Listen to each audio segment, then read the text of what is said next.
কইরা ইশরাক কইরা বাড়িতে যাওয়ার কথা ছিল। ইশরাকের আমল তার ভিতরে না, তিনি একজন বড় ইমাম। তার এই সমস্ত বিষয়গুলা আমার বড় দাদাই ফলাইছে, কারণ তিনি একজন বড় ইমাম। এই মুসলমানি যুবক বাপ, মেয়ে তো বাবার সাথে খুব সহজে বলা ফলাইছে। ইমাম আবু ইউসুফ রাহমাতুল্লাহি আলাইহি ডাক দিয়া বলি, মা আমি আমার উস্তাদকে এত সহজভাবে বলতে পারবো না, তুমি কি কথা বলবো বলো। ইমামে আবু হানিফা রাহমাতুল্লাহি আলাইহিকে বাংলোয় নিয়ে আইসা বসাইলে, এবার ইমাম আবু ইউসুফ রাহমাতুল্লাহি আলাইহির কন্যা ডাক দিয়া বলি, ইমাম সাহেব, ও ইমাম সাহেব, ইসলামের মধ্যে কম খাওয়া সুন্নাত, 4-5 জনের খাবার দিলাম, আপনি একা একা ফেলাইছেন। রাতের বেলায় তাহাজ্জুদ নামাজ পড়ার জন্য 1 মস্ক পানি দিলাম, পানিটা পানি জায়গায় রাখলেন।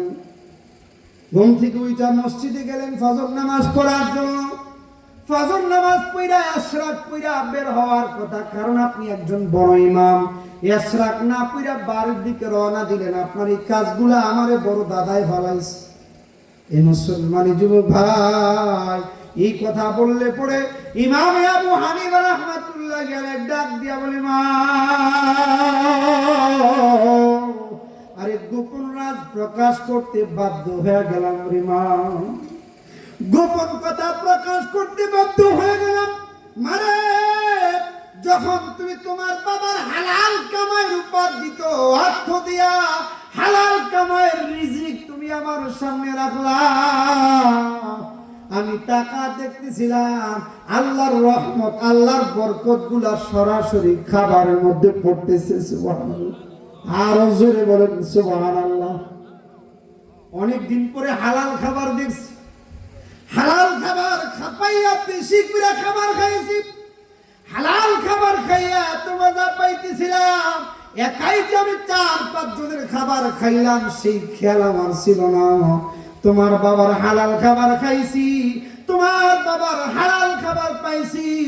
আজকে হালাল খাবার পাইয়া আমি মা একাই 4-5 জনের খাবার খায়া বলাইছি। জোরে বলেন সুবহানাল্লাহ। তোমার বাবার হালাল খাবার পাইয়া, তোমার বাবার হালাল খাবার খাইয়া ইমানের মধ্যে এত বরকত হইছে, আরে ভিতরে এত নূর বেশি বেশি আসছে, যার কারণে আমার ঘুমের প্রয়োজন হয় নাই। তোমার বাবার হালাল কামের খাবার খাইয়া পবিত্র কুরআনের একটা আয়াত পড়া, একটা আয়াতকে সামনে রাখা হালাল খাবার বরকতের পাওয়ারে একটা আয়াত থেকে আমি ইমাম 100 মাসলার জবাব খুঁজা খুঁজা বার করলাম। সুবহানাল্লাহ।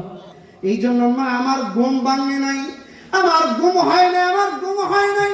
আরে ঘুম হইলে না বুঝুন একটু, ও মা সারা রাত্র কোরআন তেলাওয়াত করতেছিলাম, ওযুর দরকার পড়ে নাই, এই জন্য তোমার পানিটা তোমার পানির জায়গায় রয়েছে। ফজরের নামাজ পড়ার জন্য মসজিদে গেলাম। মসজিদে ফজরের নামাজ আদায় করে যদি ইশরাকের জন্য বৈশা থাকে, তাইলে দূর দূরান্ত থেকে তো অনেক ছাত্রগুলো আমার জন্য আসে, আমার ছাত্রগুলো আমার জন্য অপেক্ষা করবে।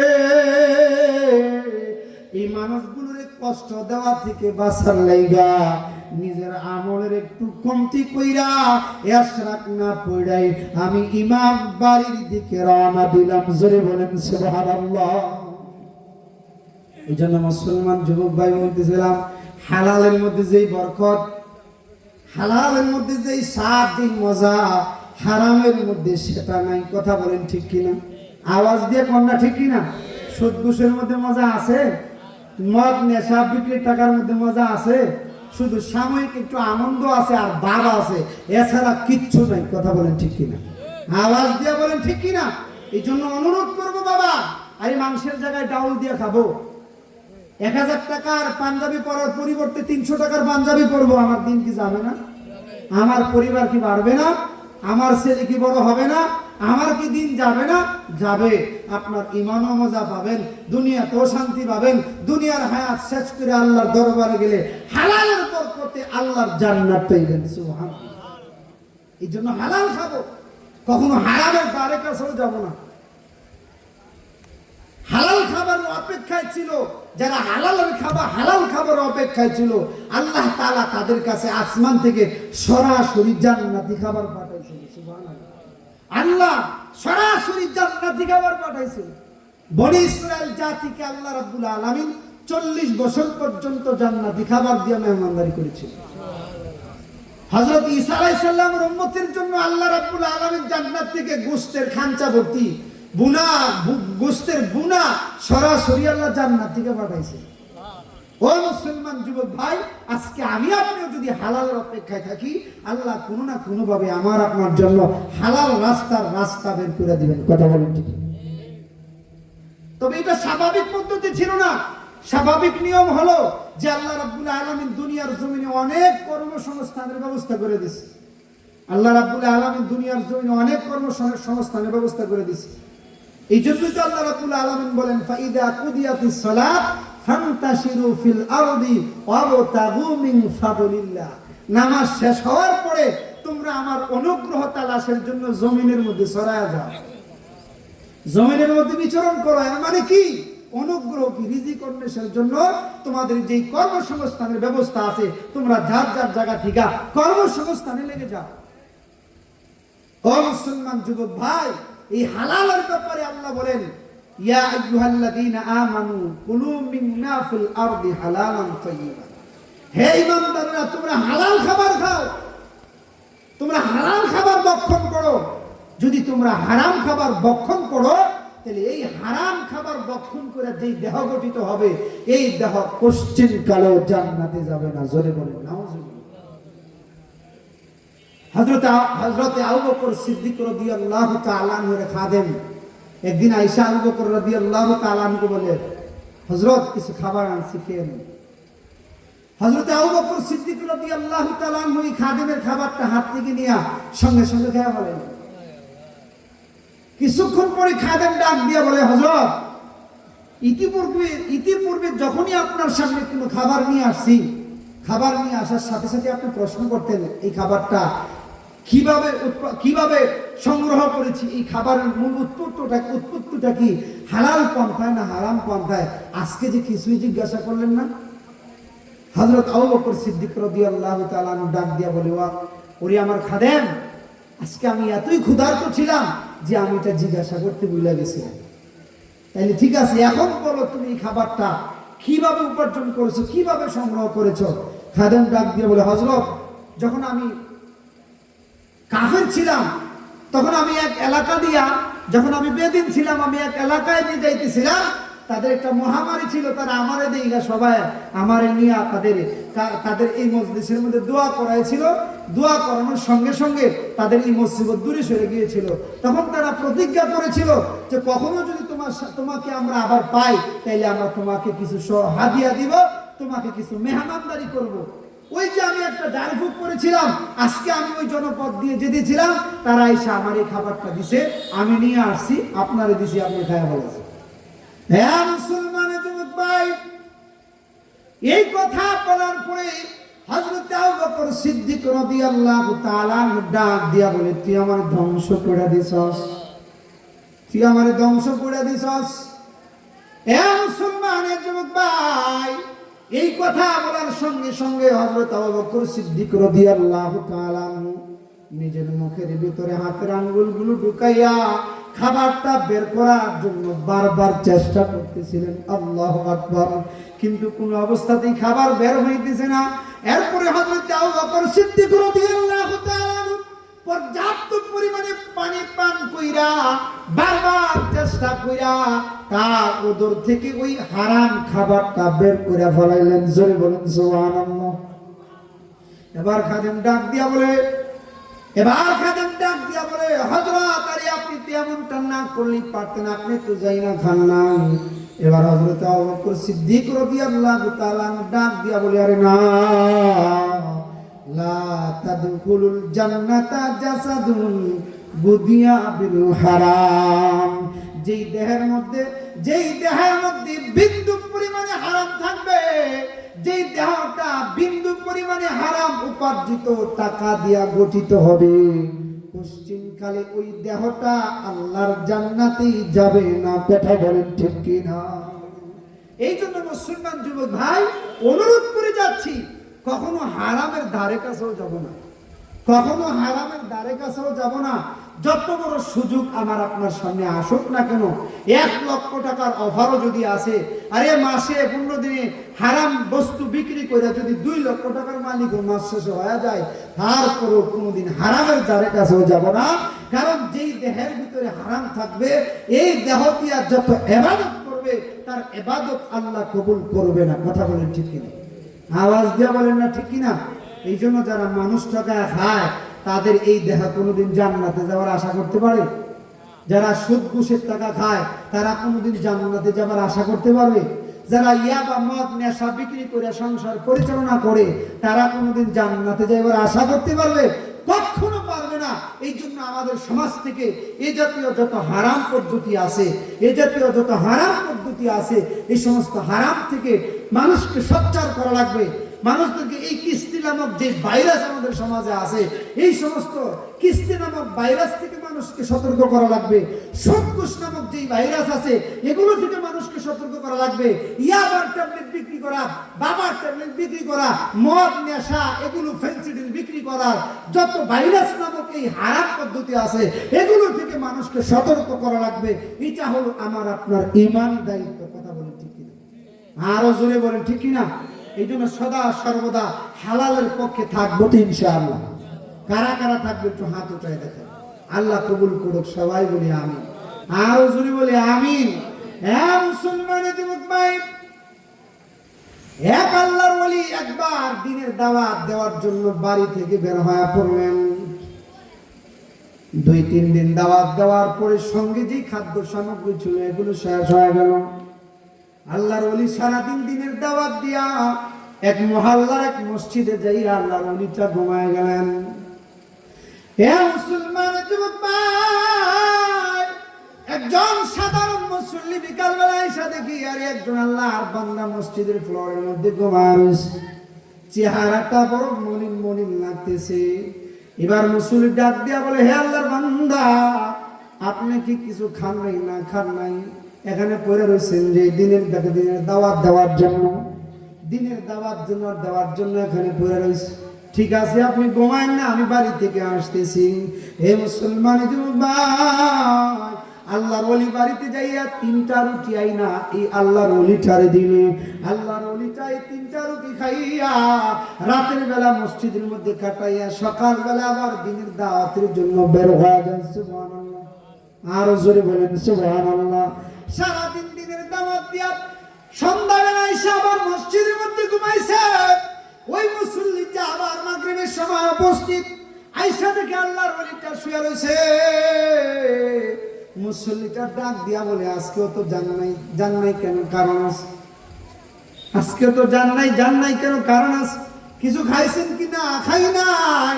ওই যে তুমি 3টা রুটি দিয়েছিলা, ওই 3টা রুটি খাইয়া সারাদিন দিনের কাজ করেছি। ঠিক আছে, আপনি ঘুমায়েন না, আমি বাড়ি থেকে আসতেছি। এই মুসলমান যুবক ভাই, ওই আল্লাহ ওই মুসল্লিটা বাড়ি থেকে 2টা রুটি আইনা ওই আল্লাহর ওলিটারে দিলে, আল্লাহর ওলি 2টা রুটি খাইয়া রাতের বেলা মসজিদে কাটায়, সকালবেলা দিনের কাজের জন্য বের হয়ে যায়। দিন শেষে আইসা আবার মসজিদের মধ্যে ঘুমায়। বিকাল বেলা আবার ওই মুসল্লিটা মসজিদে আইসা দেখে আজও আল্লাহর ওলিটাই মসজিদের মধ্যে শুয়ে রয়েছে। আজও শুয়ে রইলেন, জান নাই কেন? কারণ আছে, যাই নাই। কিছু খাইছেন কিনা? খাই নাই। ঠিক আছে, আপনি ঘুমায়েন না, আমি বাড়ি থেকে আসতেছি। এ মুসলমান যুবক ভাই, বাড়ি থেকে আল্লাহর ওলি 1টা রুটি আইনা আল্লাহর ওলির হাতে দিয়া 2টা হাত ধরে ডাক দিয়া বলে, আল্লাহর ওলি রে, ও আল্লাহর ওলি, আগামীকালকে আপনি আর এই মসজিদের মধ্যে থাকেন না। আগামীকালকে আপনি মসজিদ থেকে চলে যান। তুমি আমারে কেন চলে যেতে বলতেছো?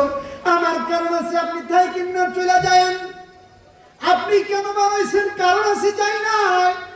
মুসলমান যুবক ভাই আল্লাহর ওলি ডাক দিয়া বলে, আরে আমি কেন যাব? যাওয়ার কারণটাকে তুমি বলো।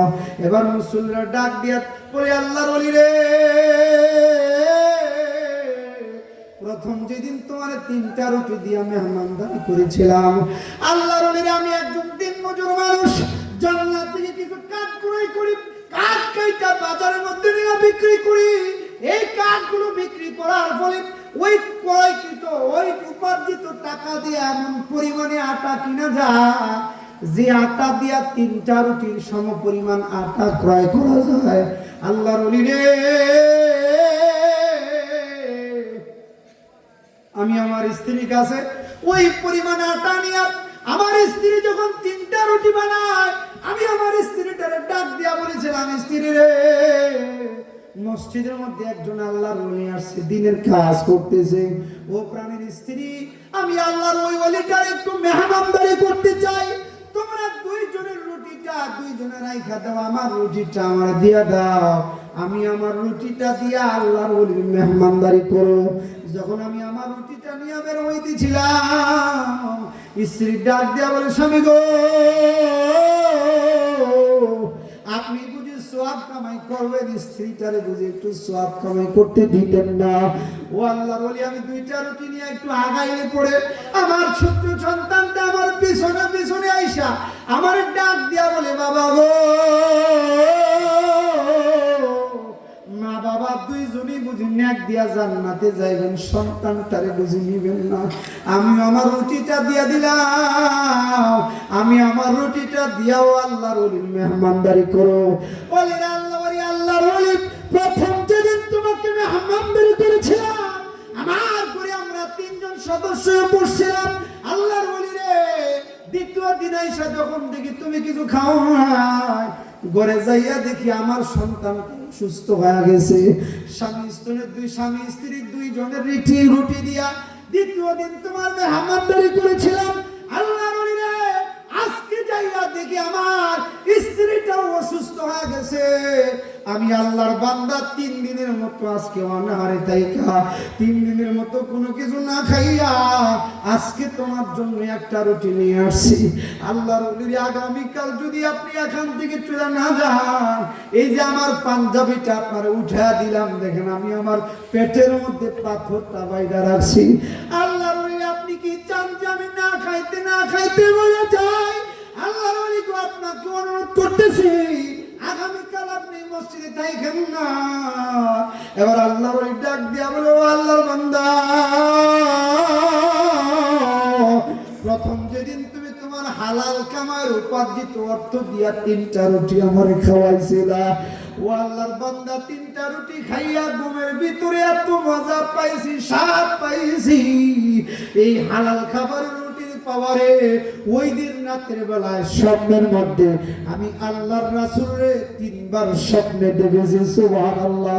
আল্লাহর বান্দা, দ্বিতীয় দিন যখন তুমি আমারে 2টা রুটি দিয়ে মেহমানদারি করেছো, তোমার হালাল কামায় 2 রুটি খাইয়া ঘুমের ভিতরে এত মজা হয়েছে 2 রুটির হালাল খাবারে পাওয়ারে আমি আল্লাহর রাসূলের 2বার রাতের বেলা স্বপ্নের মধ্যে দেখেছি। আল্লাহর বান্দারে, আজকে আমি উসিলা কইরা কৌশল কইরা এই মসজিদের মধ্যে রইলাম, যেন তোমার হালাল কামার উপার্জিত রুটি খাইয়া আজকে আমি আল্লাহর রাসূলের স্বপ্নে দেখতে পারি। এই জন্য উসিলা কইরা বাড়িতে না যাইয়া তোমার কামার হালাল খাবার খাওয়ার জন্য আজকে আমি এই মসজিদের মধ্যে পইরা রইছি। জোরে বলেন সুবহানাল্লাহ। এই জন্য মুসলমান যুবক ভাই হাতে ধরে বলে যায়, পায়ে ধরে বলে যায়, হালাল কামার যে পাওয়ার, হারামের মধ্যে সেই পাওয়ার নেই। কথা বলেন ঠিক কিনা? হারামে শুধু অশান্তি আর অশান্তি। হারাম কামাইয়ের উপার্জিত সন্তান শেষ বয়সে আইসা বাবার কালার ধরে। কথা বলেন ঠিক কিনা? আওয়াজ দিয়া বলেন ঠিক কিনা? বাবার সাথে নিজের ভাইয়ের মতো বন্ধুর মতো পাঞ্জা লড়ে। যেই বাবা তার সন্তানকে হারাম খাওয়ায়, যেই বাবা তার মেয়েটাকে হারাম খাওয়ায়, যেই স্বামী তার স্ত্রীকে হারাম খাওয়ায়, ওই হারাম কামাইয়ের উপার্জিত সন্তানগুলাই ওই বাবার বিরুদ্ধে চলে যায়। কথা বলেন ঠিক কিনা? বাবার হক আদায় করে না, সমাজের মধ্যে হিংসা বিদ্বেষ ছড়ায়। কথা বলেন ঠিক কিনা? যাদের ভিতরে হালালের বরকত থাকে, যাদের রক্তে মাংসে হালাল থাকে, তারা কখনো সমাজের মধ্যে উচ্ছৃঙ্খলতা করে না। কথা বলেন ঠিক কিনা? তারা সমাজটাকে সুন্দর করার জন্য, সুন্দরভাবে সমাজটাকে পরিচালনার জন্য চিন্তা ফিকির রাখে, সমাজের মানুষের সাথে এমন সুন্দরভাবে আচরণ করে, সমাজের মানুষের সাথে এত সুন্দর ব্যবহার দেখায়, মা বাবার সাথে দেখায়, ভাইয়ের সাথে দেখায়, তারপরে পাড়া প্রতিবেশী যে মুরব্বী আছে মুরব্বীদের সাথে দেখায়, সমাজটাকে সুন্দরভাবে বিনির্মাণ করার জন্য হালালের পাওয়ার দিয়া সমাজকে প্রতিষ্ঠিত করার চেষ্টা করে। কথা বলেন ঠিক কিনা? আওয়াজ দিয়া বলেন ঠিক কিনা? আজ দেখবেন যাদের পরিবারে বেশি হারাম আছে, যাদের পরিবারে বেশি হারাম আছে, ভালো বুঝ তাদের মধ্যে বেশি থাকে না। কথা বলেন ঠিক কিনা? যত উশৃঙ্খলতা, যত অন্যায় অবিচার দেখবেন তাদের দ্বারা সমাজের মধ্যে সংগঠিত হয়। কথা বলেন ঠিক কিনা? এই জন্য অনুরোধ করে যাই, না বাবা কখনো হারামের দ্বারে কাছেও যাব না, কখনো হারামের দ্বারে কাছেও যাব না। হালালের পিছনে থাকবো, হালালের পিছনে থাকতে যাইয়া গোস্তের জায়গায় শাক দিয়া খাবো, ভালো মাছের জায়গায় ডাউল দিয়া খাবো, 1000 টাকার পাঞ্জাবি গায়ে দেওয়ার পরিবর্তে 300 টাকার পাঞ্জাবি পরবো, 1500 টাকা দামের জুতা পরিধান করার পরিবর্তে 100 টাকার স্যান্ডেল পরিধান করব, তারপরও হালালের পিছনে থাকবো। রাজি আছি তো ইনশাআল্লাহ? কারা কারা রাজি আছেন হাত উঁচায় দেখান। আল্লাহ কবুল করুক, সবাই বলি আমিন। আর জোরে বলি আমিন। একটু জিকির করি, লা ইলাহা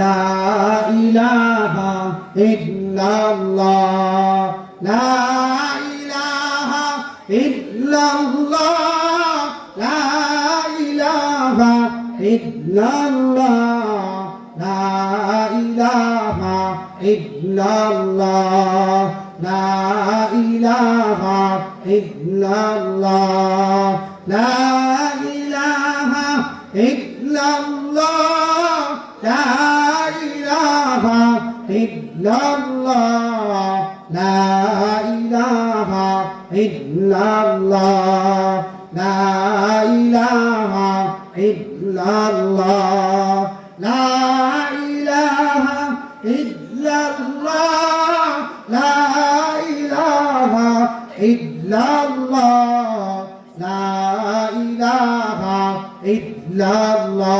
মহাপদে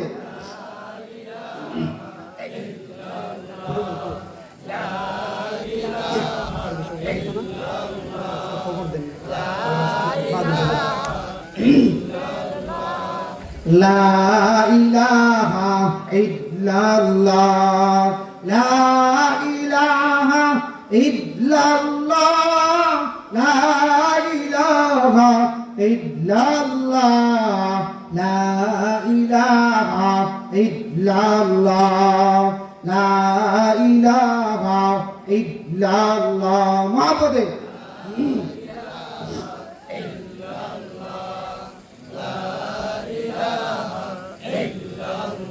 লা ইলাহা ইল্লাল্লাহ মুহাম্মাদুর রাসূলুল্লাহ সাল্লাল্লাহু আলাইহি ওয়াসাল্লাম। এ মুসলমান যুবক ভাই, বলতেছিলাম হালাল কামাই উপার্জন করা লাগবে, হারাম থেকে বাঁচা লাগবে। যদি হারাম থেকে বাইসা হালাল উপার্জিত কামাই দিয়ে আমি আপনি আমার আপনার দুনিয়ার হায়াত পরিচালনা করতে পারি, যেদিন মালাকুল মউত আল্লাহ রাব্বুল আলামিন পাঠাবে, ওই দিন আমার আপনার বিদায়টা বড় সুন্দর হবে। কথা বলেন ঠিক কিনা?